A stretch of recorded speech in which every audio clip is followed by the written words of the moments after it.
आप सोचते हैं कि भूपेंद्र सिंह हुड्डा के करीबी होने की वजह से आपको ये सारे केसेस का सामना करना पड़ा?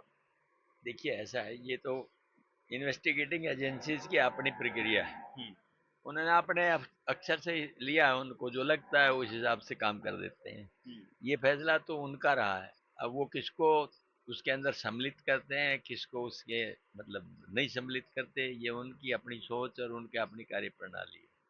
जहाँ तक जो भूपेंद्र सिंह हुड्डा का रहा, उन्होंने 10 साल तक प्रदेश को एक बहुत अच्छा नेतृत्व दिया हुँ, और उस नेतृत्व के अंदर जितने विकास की गति हुई, हुँ। इतनी मैं समझता हूँ कभी हुई नहीं।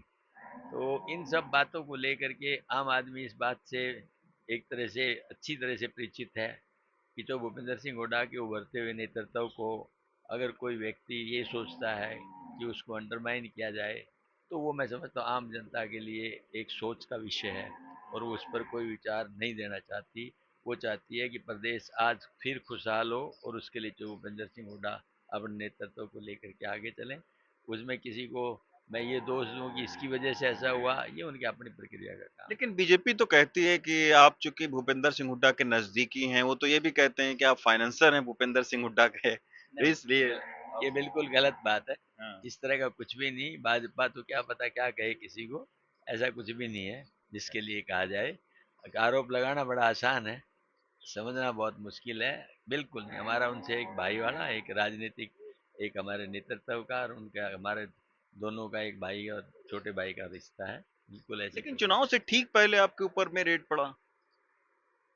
हाँ, ये चुनाव इस चुनाव के बाद में, फिर पुराने वाले चुनाव के बाद में। हाँ, मतलब लोकसभा आप लड़े, हाँ, उसके बाद रेड पड़ी, फिर आप विधानसभा चुनाव हाँ लड़े। विधानसभा लड़ रहे।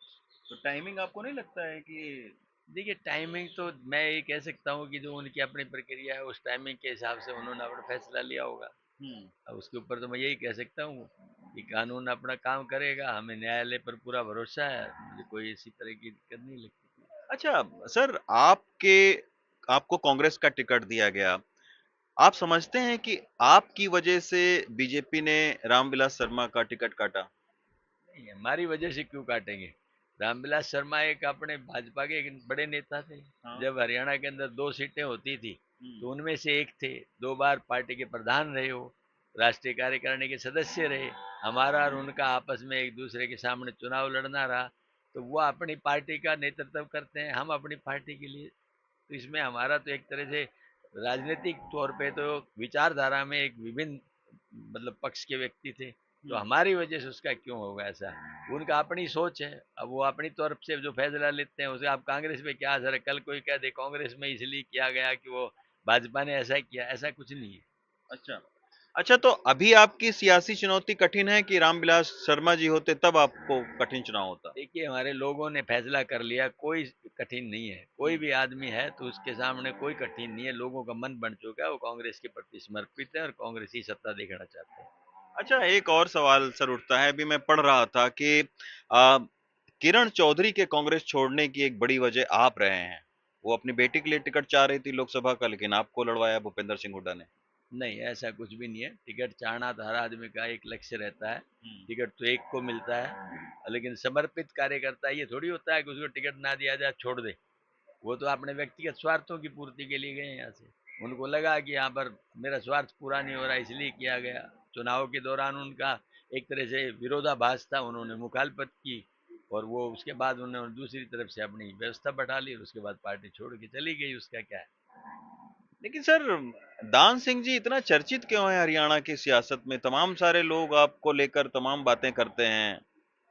देखिए राजनीति में कहीं आप चलोगे तो निश्चित तौर पर उसका जिक्र करेंगे।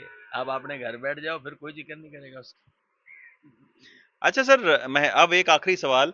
अ, आप यहाँ से 4 बार के विधायक रहे हैं। महेंद्रगढ़ जैसा जो इलाका है दक्षिणी हरियाणा का, ये पीने के पानी के वजह से समस्याओं में रहता है। यहाँ पर गरीबी ज़्यादा है, डार्क ज़ोन इसको माना जाता है।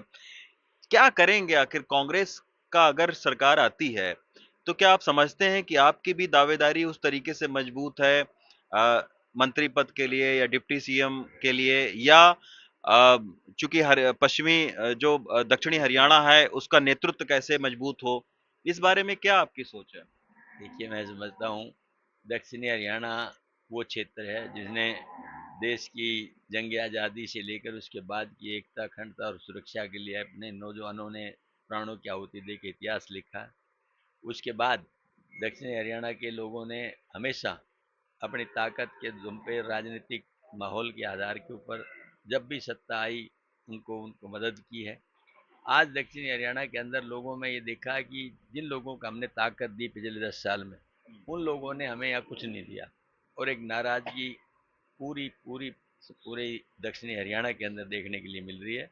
और वो ये सोचते हैं कि हमारा फैसला जो है वो आज उस पक्ष में रहेगा जो सत्ता के अंदर अच्छा शासन देगा, और वो कांग्रेस के अलावा दूसरा विकल्प उनको नज़र नहीं आता। इसलिए दक्षिणी हरियाणा एक ऐसी ताकत है जो पूरे हरियाणा के अंदर अपनी तौर पे मतलब पहचान रखता है। मैं समझता हूँ आज ऐसा कुछ भी नज़र आएगा जिससे आपको ये लगे सरकार बनेगी दक्षिणी हरियाणा से बनेगी। शुक्रिया सर हमसे बात करने के लिए। महेंद्रगढ़ से रवीश रंजन शुक्ला, एनडीटीवी इंडिया।